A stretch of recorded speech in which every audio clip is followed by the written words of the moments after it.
Can you tell us your name, please? Yes, my name is Patricia Davenport, and I am a member of Spirit and Truth Worship Center located in Yeadon in Pennsylvania. And I also am privileged to be able to say that I'm the founding pastor there.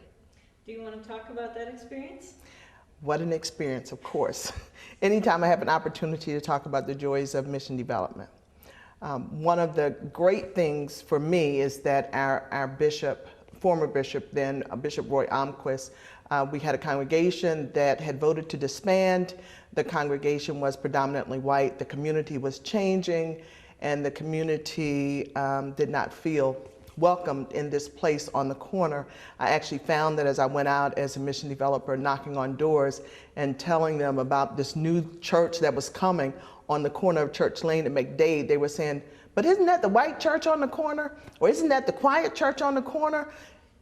Is that a church on the corner? They hadn't even realized, the church had been closed for a year, they hadn't even realized that it was closed. And so, I found all of that out in the midst of it, and the bishop in his wisdom didn't sell the building, but just let it lie dormant for a year to give us an opportunity to till the soil and plant some seeds and see if there was the hopes of putting a new congregation in this place. So the blessing was that we had a place which some of my colleagues aren't as fortunate to have. And so we had a building. And so just going out and knocking on doors and asking people, this community is just a wonderful place. What are some of the things that a new church could do in this community to continue to let the light shine? And we asked about prayer requests because we're a praying church, and we want to know what are the things we can pray for you and for this community, and how we can partner in making that happen.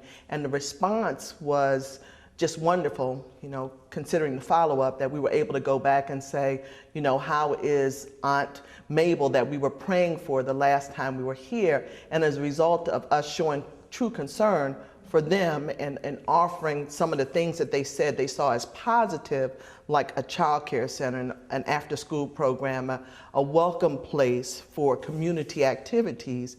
And those people came and became the charter members of Spirit and Truth, which was just a blessing that we were able to, 6 years later, organize, 5 years later, organize. And what kind of work goes into developing a congregation? You mentioned knocking on doors, but what else do you have to do, and how often do you have to talk to people? Well, the overarching thing is prayer, lots of prayer. It has to be founded in prayer.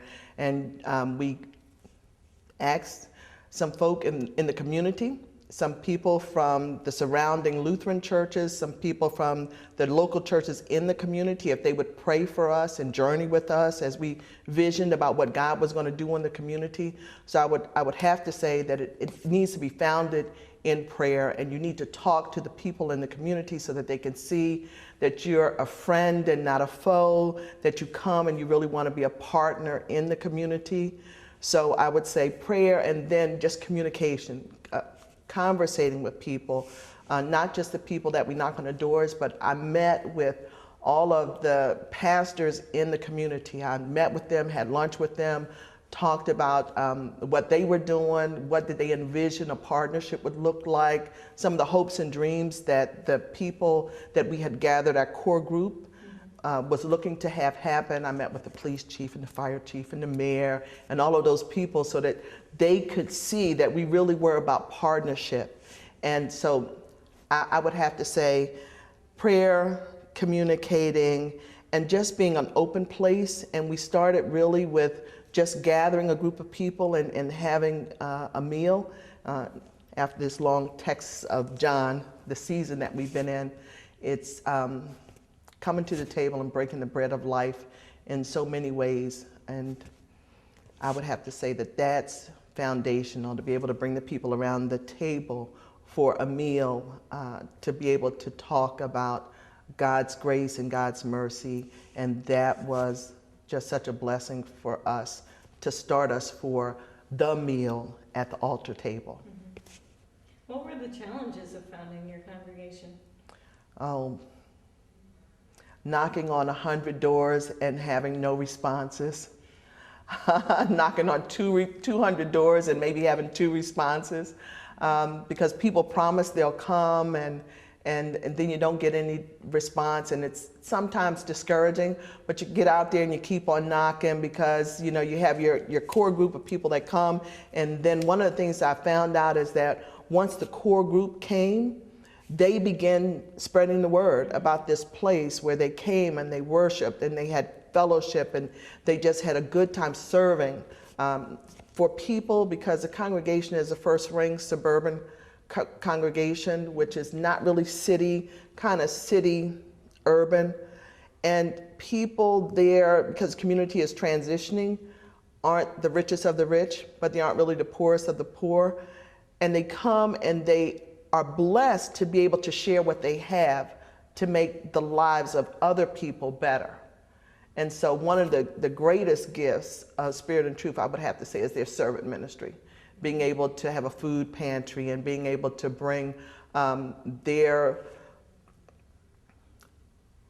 excess clothing for a closet for people who are going back to work, to be able to have nice things to interview in, so that they were blessed to be a blessing. Actually, that's our little motto that we have on our t-shirts. We're blessed to be a blessing. And they saw that as they served Thanksgiving meals to the homeless people. On Thanksgiving Day, people left their homes and came so that people, we call them God's children of the street, would be able to have a home-cooked meal on the day, because so many other places would have the meal like before, as to not inconvenience ourselves. We thank God for them, but as to not inconvenience themselves, not Thanksgiving Day, but families would come and just sit and eat and talk with homeless men and women and some children. And it just touched your heart to see God at work. We really, 5 years ago, was God's work, our hands, just doing ministry. So that's been a blessing. Finances always is an issue, but nonetheless, we believe God is able to do all things but fail and make a way out of no way. It sounds like you're fairly well received in the community then? The community was changing, and one of the things that I found out in my visits, I initially thought that it was white flight. People were leaving because African immigrants and African Americans were moving into the neighborhood, but in my conversation with them, the older folk were saying, we're not leaving because people of color are coming into the neighborhood. We're leaving because we can't afford to live here. We're older and the taxes are so high and we can't live here. And so for me, it was bittersweet to know that they were welcoming people into the community, but the taxes are so high that they can't afford to live here, which gave me cause to go down to the borough to talk to the mayor and the council. But nonetheless, I would say overall, the transitioning and having people comfortable with living in a multicultural, multi-ethnic community has been a great joy and a great strength in this ministry.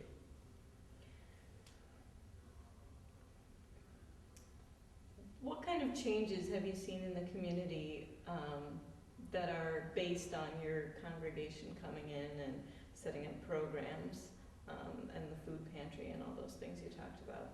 One of the things that we've seen is a lack, there's a lack of places for children to play. And so we purchased new equipment and put it in the yard so that children have a place to come and to be. We have prayer on the corners on Friday night, which is a witness in the community. And the witness on the first Friday is that we're out there and we're praying. On the third Friday is family night. So families are invited to come into the church and play games and eat and just spend quality time as family to try to slow down some of the hustle and bustle. The other change that we've seen is that it's a transient community because the African immigrants are moving into the community, and I'm beginning to believe that it's true if you're closest to the airport, in which we're about 5 minutes from the airport, that if they get off the plane, this is where we are, and if they could walk there, they'll be there. Because of that, people come and they'll be there for a little while, and if they get a job and they're able to afford to be able to live somewhere else and not in there's an apartment complex, then they'll do that. One of the things that we have done is we've tried to be a help by referring them to Lutheran Children Family Services and getting them help as we can do that. So we see those as positives, as people being able to get help, not the revolving door syndrome, but more get help and be able to point someone else here to get help. The violence and crime, there was, because of the change in the neighborhood, and it borders West Philadelphia, Southwest Philadelphia, and so there was some crime that was happening right on the border, which is about 3 blocks from where we are. So we began to partner with the police department, members of the congregation, and got involved in the town watch, and that made a difference. You know, the after-school program is wonderful because parents just are appreciative of having a safe place to come, but then those evening programs make it even better because then it can be family-oriented programs that help really settle everybody down in this hustle and bustle, fast pace, because that was one of the things that people talked about. You know, I'm so busy, you know, my children, and I'm concerned about them, and the latch key, you know, I really don't think they're responsible enough to have a key. What can I do? And it's like, there's a safe place for them to come. And so, you know, I just think that it was a God moment that we were in that place at that time, because school funding for after-school programs stopped. And so they really didn't have any place to go except for the libraries, and now they're cutting back on that.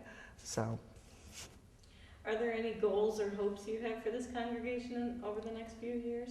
Oh, that they would continue to succeed and be fruitful and grow and be a witness in the community.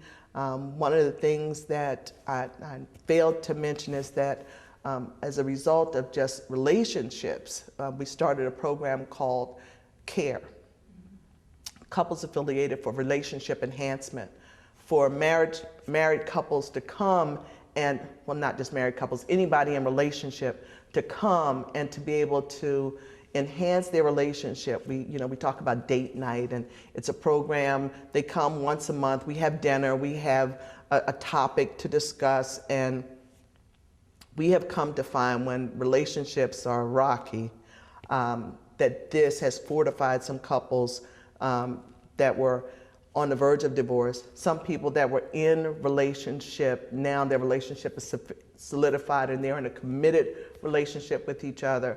So that, again, brings balance in the community when we're able to offer up programming. And another thing is 10-10-80. 10-10-80. 10% tithing to the Lord, 10% savings, and living off of 80%. Is a blessing, because for African Americans, statistically it says that African Americans don't do real good with savings, and they don't do real good with insurance. So of course we work with Thrivent to make sure that we could get that out there and to them, but we teach 10-10-80 because the credit card debt and just the economy is just pushing people. And so we teach 10% to the Lord and 10% in your savings, so that when the wash machine breaks, you don't have to get a credit card, and you don't have to ask mama and auntie and uncle if you can borrow the money. You have it in your savings. And if you begin to just discipline yourself to live off of 80%, the blessing is that you'll be able to have something to leave to your children or your children's children, instead of, who's going to pay for the burial plot? You have that if you would just take and invest your money wisely. So those are things that we offer in the congregation that we hope to bear fruit as people continue to live that out, in addition to the relationships. And I guess, the many graduations that we've had for children graduating from the child care center and graduating from elementary school, and then some of the children in the congregation graduating now from high school and going on to college. And we have a couple that are third year, bless God.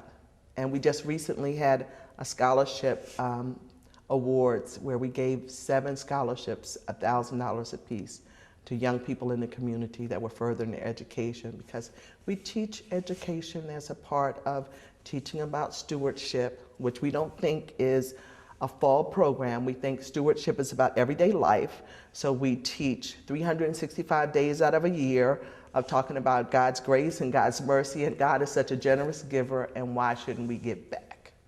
And so those are things that we hope are seeds that have been planted, will be watered and nurtured and germinate and just bear fruit, so the congregation will continue to flourish, because so many of the ELCA African American mission starts don't succeed. And so we want this one not just to succeed by the standards of the church, but we want it to be fruitful by the standards of the word, that we might make disciples continually. All right, well, thank you. Thank you.